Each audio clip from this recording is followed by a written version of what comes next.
HSC 24 batch আসসালামু আলাইকুম সবাইকে। আমাকে অনেক ভিডিওতে আমি কমেন্ট সেকশন পড়ি। ওখানে লেখা থাকে যে ভাই আপনি কি আসলে আপনার কোর্সটা প্রমোট করতে চাচ্ছেন কিনা? তো জেনারেলি প্রত্যেকটা ভিডিওর যেটা উদ্দেশ্য থাকে যে তোমাদেরকে গাইডলাইন দেওয়ার পরে আমি বলি যে এটার একটা অল্টারনেটিভ সলিউশন হতে পারে কোর্স। বাট আজকে যখন এই একাডেমিক কামব্যাক নিয়ে ভিডিওটা বানাচ্ছি তুমি এটা মনে করতে পারো যেটা আমার একটা straight up promotional video. But আমি একটা ডিরেক্ট প্রমোশন করবো একটা প্রোডাক্টের, যেটা আমারই product, but this will actually gonna help you. এইটা ছাড়া আপাতত সলিউশন আমার এই মুহূর্তে অ্যাটলিস্ট এই হাতে 1.5-2 মাস টাইম যাদের আছে এই মুহূর্তে এই কামব্যাকের জন্য সলিউশনটা আমার জানা নাই।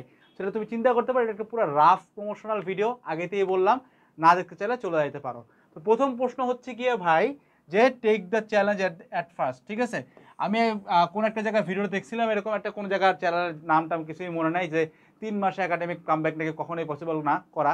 বাট আমি জানি না এটা কেন বলা হয়েছে, কেন স্টুডেন্টদেরকে ডিমোটিভেট করা হচ্ছে, বা কেন আমরা মানে একটা জায়গা থেকে 24 ব্যাচকে এত হেট করতেছে আমি জানি না।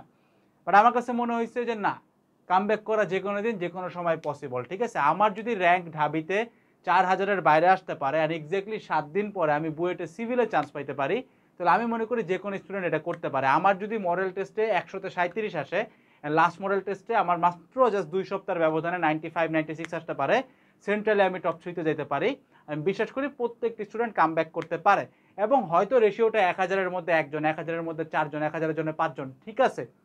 বাট আমি সত্য বলে দিচ্ছি, এই জিনিসটা একটা মানে মিথ্যা ভং ছাড়া আর কিচ্ছু না, ঠিক আছে? কারণ 1000-এর মধ্যে যে 5 জন হচ্ছে, সে 5 জনও তো মানুষ।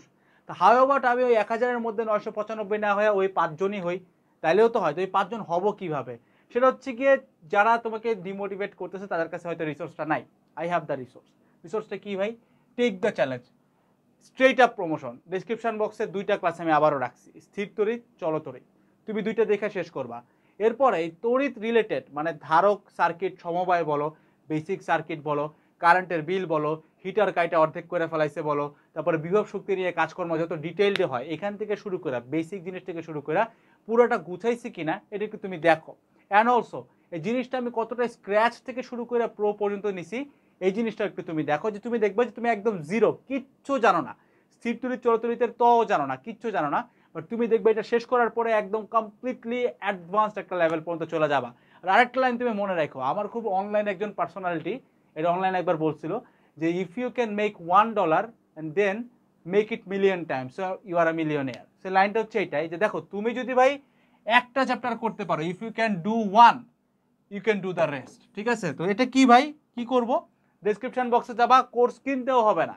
I am the only single guy online যে তোমাকে চ্যালেঞ্জ করে বলে যে ভাই ডেমো ক্লাস দেখা টেস্ট পেপার সলভ করা কোশ্চেন ব্যাংক সলভ করতে যদি তুমি পারো, আমি বলতেছি না ক্লাস তো এগুলো লাইভে আছে, আমি জাস্ট তোমাকে বলতেছি আমার এই যে রেকর্ডেড ক্লাস এইটুকুই মোর দেন এনাফ। এইটা কইরা তুমি টেস্ট পেপার সলভ করতে বসো, এইটা কইরা তুমি কোশ্চেন ব্যাংক সলভ করতে বসো। যদি তুমি পারো তাহলে ডেসক্রিপশন বক্স থেকে কোর্স কিনবা, আদারওয়াইজ কোর্স ফেলায় দাও, ঠিক আছে? কমেন্ট সেকশনে গালি দিয়ে যায় যে ভাই ক্লাসগুলো করছি ফালতু ছিল, যদি হয়। বাট অ্যাটলিস্ট পুরো ক্লাসটা দেখো। স্থির তড়িৎ হচ্ছে কি 3 ঘন্টা 37 মিনিট, আর চল তড়িৎ হচ্ছে কি এরকম একটা নাম্বার 3 ঘন্টা 30 বা এরকম একটা সামথিং। পুরো ক্লাসটা দেখো, দেন তুমি সলভ করো, দেন দ্যাটস আ চ্যালেঞ্জ। না হলে গালি দিয়ে যাও, ঠিক আছে?